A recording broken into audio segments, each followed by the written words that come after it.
émerger de la masse d'informations sur les réseaux sociaux, sur le numérique, comment avoir une communication impactante envers ses concitoyens, faire la promotion de ses activités d'élus ou encore mettre en valeur sa collectivité, sa commune. On va en parler pendant la prochaine demi-heure avec Yvonique. Bonjour Yvonique. Bonjour Anthony. Alors, on va en parler, mais on va surtout parler de l'outil qui va permettre de mettre en valeur tout ce dont je viens de parler, à savoir la vidéo, Eh oui, un outil extrêmement puissant, un peu sous-coté malheureusement par les collectivités. Et j'aimerais donc te présenter. Donc, tu es le dirigeant de Y Vidéo, c'est ça, société partenaire de Clap Clip. c'est ça. Et donc, tu es spécialiste de tout ce qui est vidéo, collectivité, production. Exactement. J'en réalise également pour des entreprises, mais ma grosse partie d'activité concerne les collectivités pour toutes sortes de vidéos de communication pour les réseaux sociaux.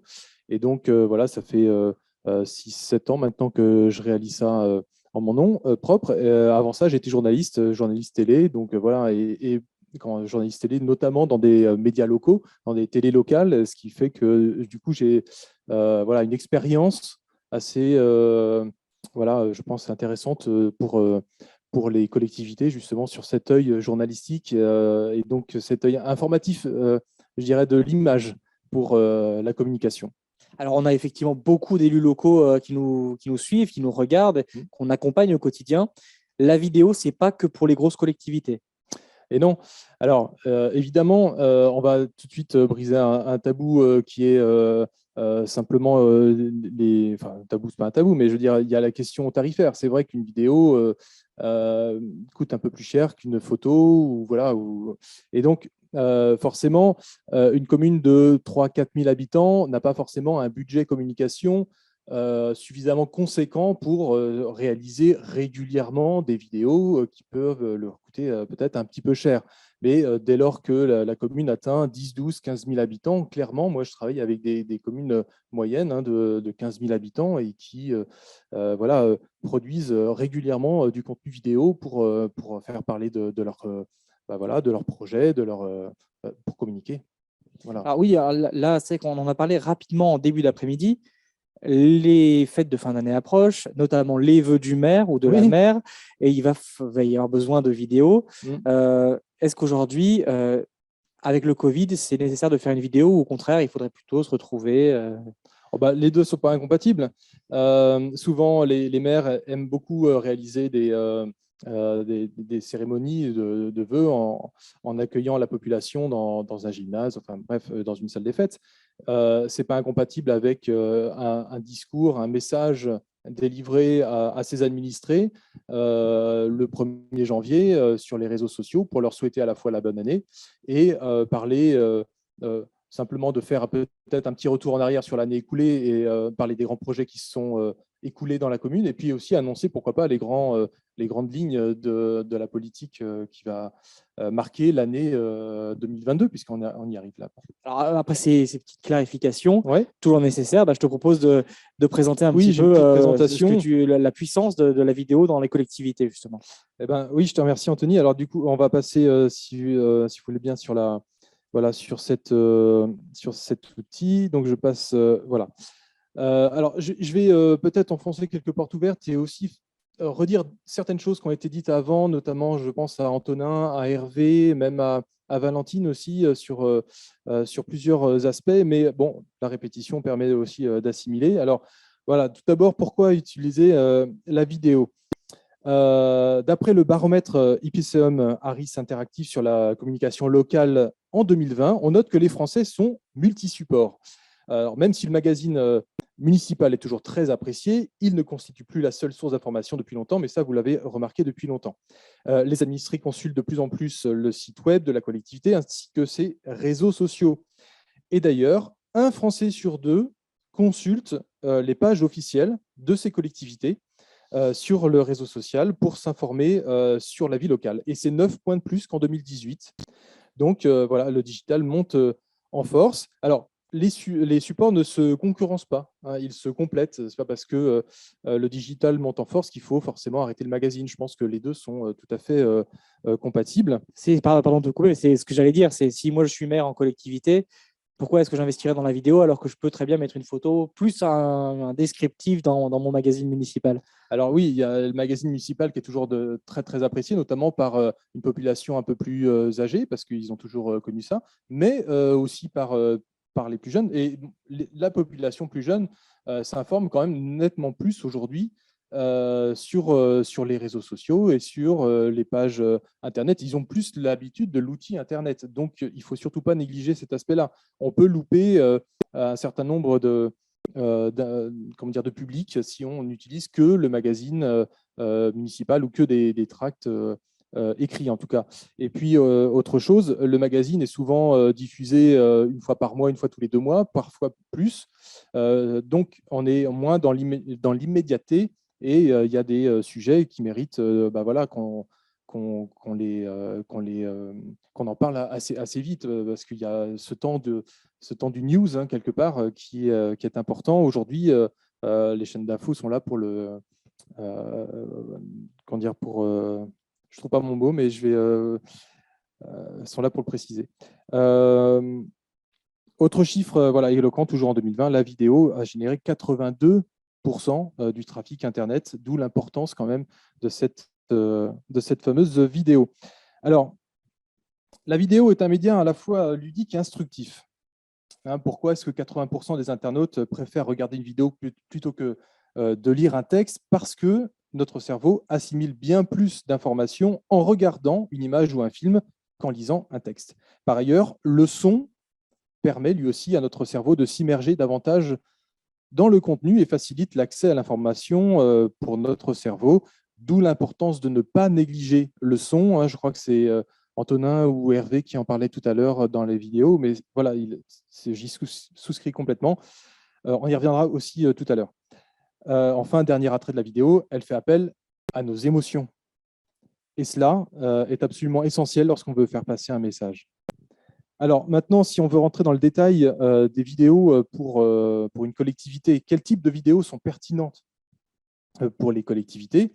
Alors souvent, on pense en premier lieu à la vidéo événementielle, évidemment, quand il se passe quelque chose d'important dans la ville, une fête de village, un salon, comment dire, un festival, etc. Donc effectivement, c'est un retour sur événement. Deuxième type de vidéo, le film institutionnel. Alors voilà, la présentation de la ville, la mise en avant d'un service, d'une association, des agents, pourquoi pas, d'une démarche entreprise par la collectivité. Et cela peut être aussi, bien sûr, la prise de parole d'un élu. On en a longuement parlé toute la journée. Et voilà, on parlait tout à l'heure justement de la prise de parole du maire devant ses administrés pour leur souhaiter la bonne année. Typiquement, ça peut être une vidéo institutionnelle. Troisièmement, les captations. Les conseils municipaux, de plus en plus captés et streamés en live sur YouTube, Facebook, Twitter, etc. Et ça, c'est quelque chose qui monte vraiment en force. C'est depuis le premier confinement. J'allais le dire, les collectivités les assemblées délibérantes ont été très impactées par les mesures oui. Covid et il y a une demande. Du coup, est-ce qu'il y a, elle a augmenté. Qu'est-ce que demandent les municipalités pour filmer leurs conseils? Ils demandent du micro, ils demandent du duplex en direct. Comment ça se passe? Non. La plupart du temps, c'est simplement un système léger. La plupart du temps, il y en a qui font une caméra, parfois deux, trois. On va à 4 ou 5. Après, ça dépend de la taille de la collectivité, de la taille de l'assemblée aussi, hein, évidemment. Et puis voilà, de la force qu'on veut mettre aussi dans cette vidéo. Mais la plupart des conseils municipaux que je réalise, on est à 2 caméras. Il y a un plan large, un plan serré, avec une caméra soit robotisée, soit avec un opérateur derrière qui va aller simplement chercher les intervenants quand ils prennent la parole. Voilà, on fait une réalisation simple, mais en fait, ça a beaucoup d'impact. On se rend compte que là où allez, 10, 20, 50 personnes assistaient à un conseil municipal en présentiel avant, aujourd'hui, on multiplie facilement avec les rediffusions de cette séance sur les réseaux, on multiplie facilement ce chiffre par 10, 20 parfois. Donc voilà, ça ne pas négliger. Et d'ailleurs, aujourd'hui, que le présentiel est à nouveau permis, on continue à avoir des demandes pour filmer les conseils. Donc, il y a un vrai retour sur investissement démocratique, on va dire là-dessus. Je pense, oui, clairement. Voilà. Et puis, voilà, les collectivités n'y pensent pas encore suffisamment, mais il est tout à fait possible de réaliser des vidéos type news. Là, c'est le journaliste qui reprend la parole, je dirais, c'est-à-dire des sujets réalisés comme des reportages télé, hein, commentés ou pas d'ailleurs, et des formats courts, et voilà, ramener à la communication d'une collectivité. Donc, c'est réaliser plusieurs vidéos par mois, et ça nous fait là une vraie web TV finalement, à l'échelle de la collectivité. Et puis, dernière précision, aujourd'hui les process évoluent. Ce qui est intéressant de savoir, c'est qu'il est possible de faire appel à des journalistes professionnels, bien entendu, mais on peut aussi former des équipes de communication en interne, au tournage notamment, avec des moyens légers comme des smartphones. Aujourd'hui, c'est possible. Alors, pas que le smartphone, comment dire, on préconise quand même qu'il y ait au moins un micro qui soit adapté, etc., un petit éclairage qui soit adapté, etc., pour avoir quelque chose de qualité. Mais aujourd'hui, on est en capacité de former voilà, des équipes dans la communication pour pouvoir au moins faire les tournages, puis nous envoyer les montages et restituer quelque chose de professionnel. Et donc, c'est ce qu'on appelle la vidéo autonomie. Et alors, pour reprendre un petit peu tout ça, si vous le permettez, il y a une petite vidéo qui va reprendre un petit peu tous ces sujets, parce que c'est bien d'en parler de la vidéo, mais c'est mieux aussi d'en voir finalement pour voir à quoi ça ressemble. Je vous passe une petite vidéo qui dure 2 minutes et qui reprend un peu tout ça. Hop, est-ce qu'elle va s'enclencher ?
Et donc la fameuse vidéo autonomie, voilà, avec l'AppnClip et Adled, on est partenaire pour faire ce genre de prestations aussi, qui permet d'avoir un peu plus voilà, d'autonomie pour les équipes municipales.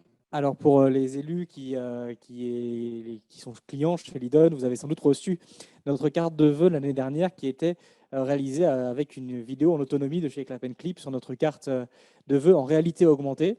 Donc voilà, voilà, ceux qui se rappellent, ceux qui l'ont reçu ou ceux qui voudraient voir des visuels, n'hésitez pas à nous contacter. Et puis pour les vidéos, n'hésitez pas surtout à contacter Yvonique et ses prestations pour ce genre de vidéos. Alors, on a parlé des formats vidéo. Je voulais juste faire un petit rappel, même si Valentine en a bien parlé et bien mieux que moi ce matin, sur les plateformes de diffusion, évidemment. Donc, il en existe beaucoup. Est-ce qu'on peut repasser sur le slide? Voilà, alors juste, je vais les passer un peu rapidement, mais évidemment, il y a le site internet, YouTube, Facebook, Twitter. Bon, je ne vous apprends rien en mettant tout ça, mais voilà, c'est simplement les vidéos peuvent être diffusées quand même sur un certain nombre de supports. professionnel et grand public, qui est quand même assez conséquent. Et alors, petite question, alors on l'a évoqué certes rapidement, mais pas à ce point de détail avec Valentine. Est-ce que les vidéos, elles doivent faire le même format, normalement en temps, par exemple, en intensité, en sous-titres?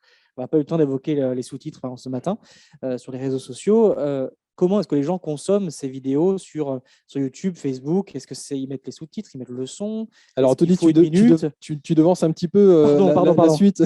Pardon. Mais je vais y répondre, il n'y a pas de souci. Alors, Alors, si on y effectivement, répond, on la garde pour plus tard. voilà, effectivement, les temps de visionnage sont très, très différents suivant les plateformes. Et aujourd'hui, de toute façon, ce qu'il faut retenir, c'est que c'est de plus en plus court. Quant aux sous-titres, effectivement, aujourd'hui, la majorité des vidéos regardées sur des réseaux sociaux avec un smartphone sont regardées sans le son, donc avec les sous-titres. Donc ça, c'est quelque chose à prendre en compte. Juste, je termine sur cette petite slide simplement pour vous rappeler que YouTube demeure le deuxième moteur de recherche après Google, donc ce n'est pas à négliger. Et Facebook, la plateforme privilégiée par les internautes pour l'information locale à travers les pages officielles des collectivités. Il est donc opportun pour une collectivité d'avoir au moins un compte Facebook ou une chaîne YouTube pour diffuser ses vidéos. Après, pour toucher un public plus jeune, on l'a dit, Instagram est une solution pertinente, par exemple. Alors, juste pour la suite, je n'avais pas terminé. Voilà, Vimeo. Voilà. Conseil et expertise. Alors, pourquoi faire appel à un professionnel pour réaliser vos vidéos de communication? Eh bien, pour le conseil et le rendu. Voilà, tout simplement. Faire une vidéo, oui, mais pas à n'importe quel prix. Et ça, c'est Antonin qui le disait tout à l'heure. Absolument, la communication institutionnelle doit être encadrée. Il va donc de la crédibilité des administrés. Une vidéo trop amateur, avec une image qui tremble, mal cadrée, voire floue, avec un son inaudible fait rapidement cheap, on est d'accord, et dessert plutôt qu'elle valorise le message. Et concernant le son, il est vrai que de plus en plus de vidéos sont sous-titrées, je vous le disais, sur les réseaux sociaux. Donc, alors, ça permet de regarder la vidéo sans l'écouter, mais ce n'est pas une raison. Voilà, ces sous-titrages ne doivent pas être, je vais y arriver, pardon, un cache-misère. Hop, un rendu professionnel, attention au son, voilà, c'est ce que je voulais y mettre. Alors, une étude de médiamétrie de 2018, toujours d'actualité, liste 3 erreurs qui font qu'un internaute ne regarde pas une vidéo jusqu'au bout.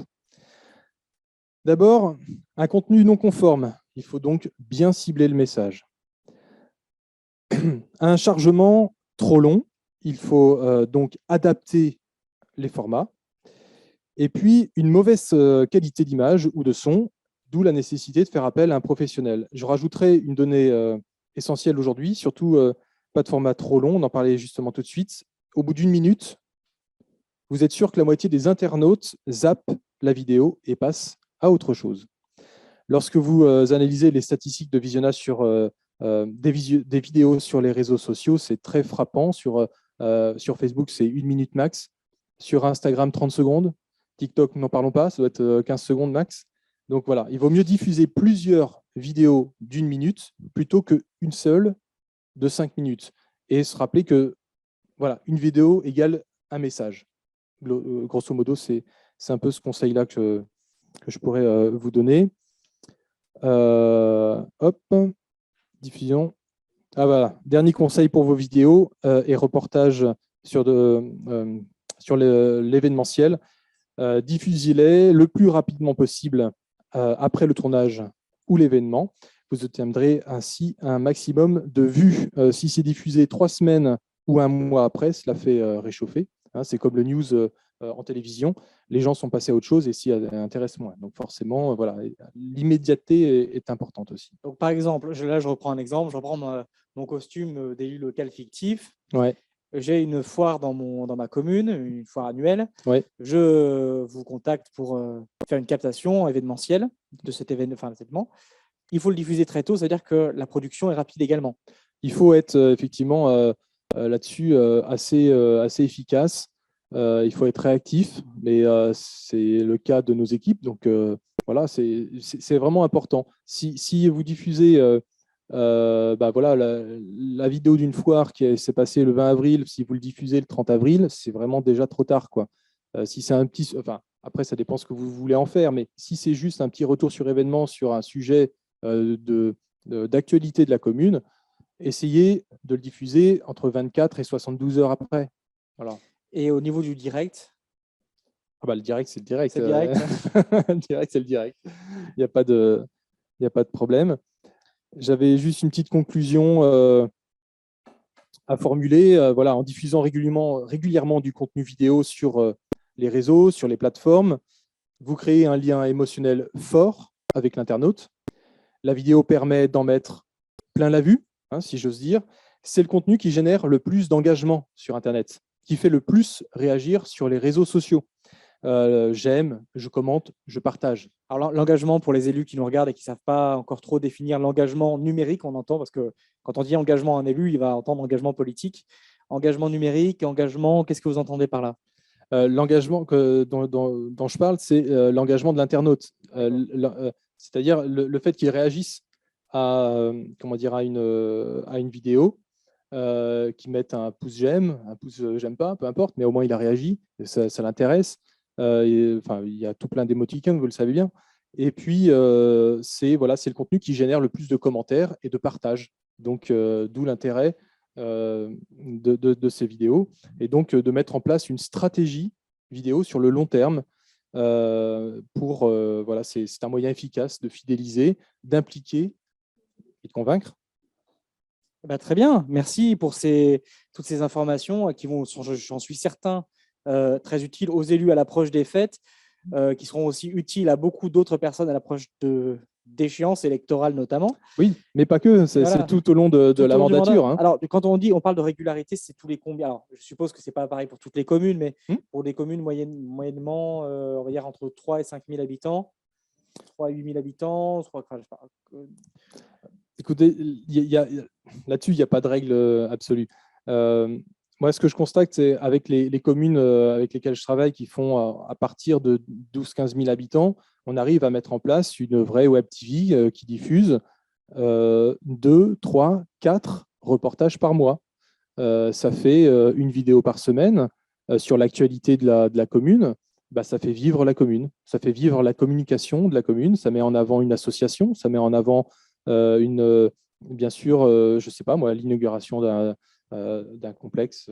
Voilà, ça met en avant aussi les forces vives de la ville. Je pense aux entreprises, on peut aussi les impliquer dans la communication si elles l'acceptent.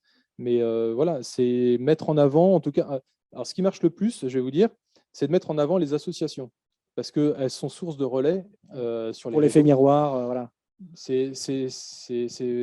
Voilà, moi, je l'ai constaté, on arrive à plusieurs centaines de vues et plusieurs milliers de vues sur des sujets voilà, tels que ceux-là, pour des communes qui ont allez, 2000 inscrits sur leur page collectivité, par exemple. C'est déjà des bons chiffres. Ouais. Alors là, il nous reste quelques minutes maintenant, très peu de temps, et on a une question qui vient du public. Pour les vidéos en autonomie, quel type d'appareil préconisez-vous?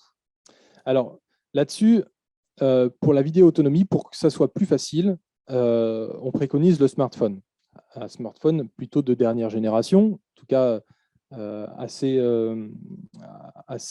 ouais, voilà, de dernière génération. Je pense qu'il faut une qualité d'image et de son qui soit quand même correcte. Après, c'est possible de le faire aussi avec un appareil comment dire, photo, réflexe. Par exemple, les services communication de collectivité ont Ils sont souvent équipés quand même. Ouais. Équipés. Donc, en fait, l'idée, c'est de pouvoir faire avec le matériel déjà en place. L'idée, c'est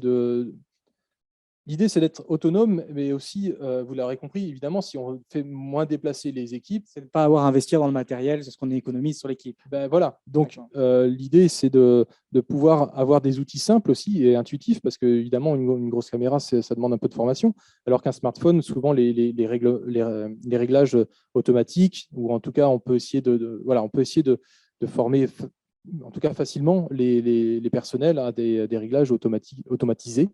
Voilà, avec une source lumineuse, avec un bon micro qu'on peut acheter facilement. Hein. C'est vraiment de l'investissement rapide. Et aujourd'hui, on le voit bien avec YouTube. Il y a beaucoup de YouTubeurs qui sont équipés avec des matériels. Léger, oui. Voilà, tout à fait. Bah, sur le même principe. Et après, avec les des conseils alors, à la fois de réglage de smartphone ou autre, d'appareil en tout cas. Et puis après, sur le contenu, évidemment, on peut apporter du conseil avec notre expertise. Écoutez, merci beaucoup Yvonique. Et puis voilà, Avec plaisir, je Anthony. pense que tous nos élus en présentiel comme en distanciel ont pris bonne note de toutes ces informations pour les futures échéances à venir et pour tout le reste du mandat, les 5 ans de mandats municipaux qu'il vous reste. Et on va passer maintenant à une autre table ronde qui va porter sur un débat très actuel, à savoir la violence envers les élus, comment les gérer, comment réagir, quelles sont les problématiques que tout cela soulève dans notre société actuelle. Et donc, ce sera un débat qui sera mené par Rudy Kazi-Matsika de l'Association des élus de France. Donc, restez avec nous, on commence tout de suite.